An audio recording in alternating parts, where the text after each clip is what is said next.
Là, Hélène Pélissard. Merci Madame la Présidente. Oui, moi aussi je m'associe à vos remerciements et à vos félicitations des services parce que c'est un dossier qui est effectivement très compliqué. Mais plus qu'un dossier compliqué, Madame la Présidente, c'est un véritable marché de dupes. Et je vais être assez rapide, quitte à reprendre des explications lors de la prochaine assemblée plénière parce que, comme vous l'avez dit, l'emploi du temps est chargé. Mais quand même, on ne peut pas s'empêcher d'apporter un certain nombre de réserves sur ce dossier.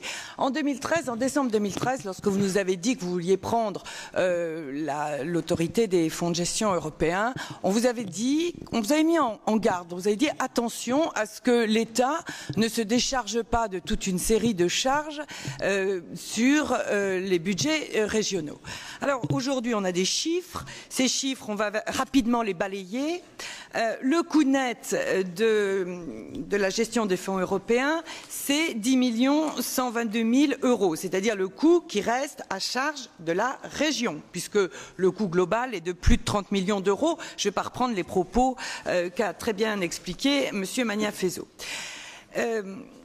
Monsieur Magnaferro nous dit auparavant, nous avions un coût d'environ un peu plus de 6 millions pour gérer les fonds Interreg, donc la différence n'est que de 3,8 millions. C'est quand même 3,8 millions de plus qui sont à la charge des régions pour gérer les fonds européens. Alors, on nous dit parallèlement, ah oui, mais le montant des fonds a tellement augmenté que nous sommes véritablement dans une situation formidable.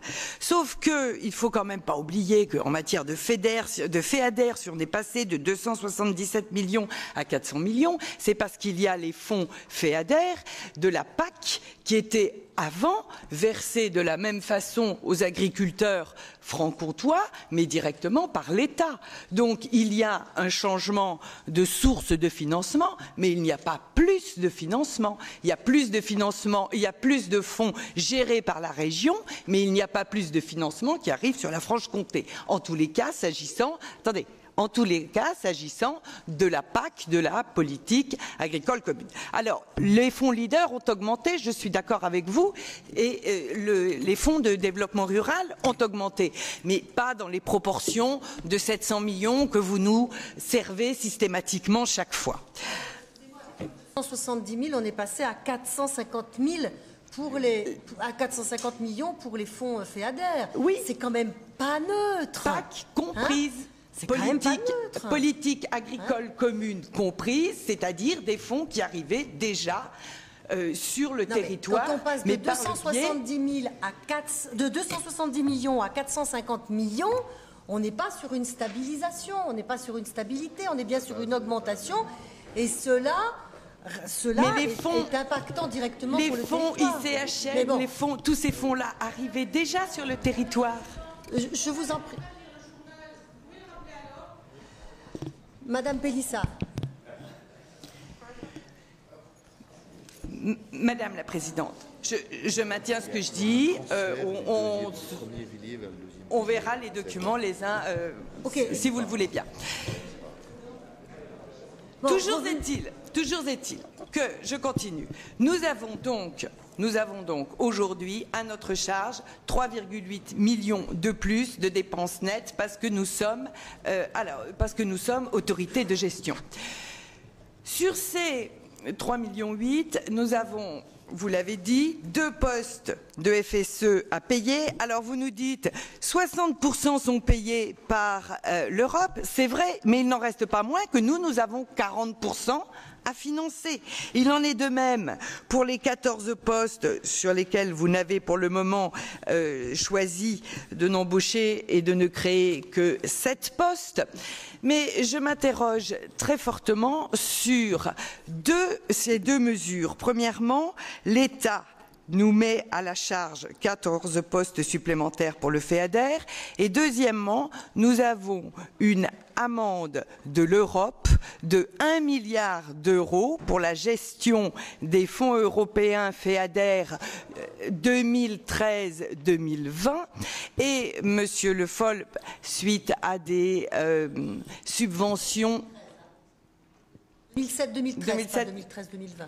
oui, pardon, 2016, j'ai dit 2013-2020, pardonnez-moi, suite à des subventions trop importantes qui avaient été données aux agriculteurs. Et, pardon, Monsieur Le Foll a annoncé que les agriculteurs n'auraient pas à rembourser les primes qu'ils avaient perçues en trop, mais que c'est le budget de l'État qui rembourserait ces primes. Je trouve que cette concordance où on demande aux régions d'assumer encore plus fort le FEADER et le fait que l'État prenne à sa charge 1 milliard de subventions à rembourser laisse quand même supposer qu'encore une fois, l'État met à charge des collectivités des amendes ou des subventions à reverser qui lui ont été demandées par l'Europe. Donc ça m'inquiète beaucoup et nous sommes encore là pour payer les dérives de l'État. Voilà ce que je voulais vous dire très rapidement. Vous dire aussi que l'avance que nous faisons au territoire, parce que non seulement nous payons maintenant toute la charge de l'administration des fonds européens, mais l'avance que nous faisons au territoire ici n'est pas neutre. Nous allons avoir à avancer 2 millions, puisque les besoins extérieurs pour payer les aides en matière de fonds européens sont de 5,5 millions sur 2014-2015, alors que l'avance faite par l'Europe ne représente que 3,4 millions. Donc nous allons faire la banque pour l'Europe et pour l'État de 2 millions. Voilà le véritable budget des fonds européens gérés par les régions. C'est un transfert de charges, c'est un transfert de financement complètement transparent ce coup-là, de l'État aux régions.